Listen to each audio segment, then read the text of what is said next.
Welcome to learning corner. பழமொழி 400ல் இருக்கக்கூடிய 400 பழமொழியை தினம் ஒரு பழமொழியாக பார்க்க போகிறோம். இன்னைக்கான பழமொழி: மகன் அறிவு தந்தை அறிவு குறிப்பாக அறிதல். நோக்கி அறிகில்லா தம் உறுப்பு கண்ணோடி நோக்கி அறிப அதுவே போல் நோக்கி முகனறிவார் முன்னம் அறிப அதுவே மகனறிவு தந்தை அறிவு. இதுக்கான பொருளை பார்ப்போம். தன்னோட முகத்தை தன்னால் பார்க்க முடியாது, அதை ஒரு கண்ணாடி வச்சு அறிஞ்சுப்பாங்க. அந்த மாதிரி தான் ஒருத்தவங்க வந்திருக்கிறாங்கன்னா அவங்க முகத்தை வச்சே அவங்க எந்த காரியத்துக்காக வந்திருக்காங்கன்றதை சொல்ல முடியும். அந்த மாதிரி அறிவது தான் மகனறிவை அறிய தந்தையின் அறிவு திறத்தை அறிந்தது போன்றதாகும். அதாவது குறிப்பினாலே ஒருவனுடைய தன்மையை உணர வல்லவர்களாக இருக்க வேண்டும் அப்படின்றது தான் கருத்து. இதை தான் மகனறிவு தந்தை அறிவு அப்படின்னு சொல்கிறாங்க. இந்த பழமொழி நாலடியார்லேயும் இருக்குது. நாலடியாரில் செந்நெல்லால் ஆய அப்படின்ட்டு ஒரு பாடல் தொடங்கும். அதில் இந்த பழமொழி இருக்குது.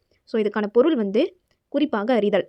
இது வரைக்கும் 60 பழமொழியை நம்ம சேனல்லே ஷார்ட்ஸாக போட்டிருக்கோம். அது மட்டும் இல்லாமல் ரிவைஸும் பண்ணியிருக்கோம். மறக்காம அதை பார்த்துருங்க. முதல் 60 பழமொழியை தாண்டி நேற்றைய பழமொழிகளை பார்ப்போம். மதிப்புறத்து பட்டமறு கற்றவர் படியான செயலை செய்தல். மச்சேற்று ஏணி களைவு நம்பிக்கை துரோகம். மகன்மறைய தாய் வாழுமாறு பழம்பெருமையால் வாழ்தல். மகனறிவு தந்தை அறிவு குறிப்பாக அறிதல்.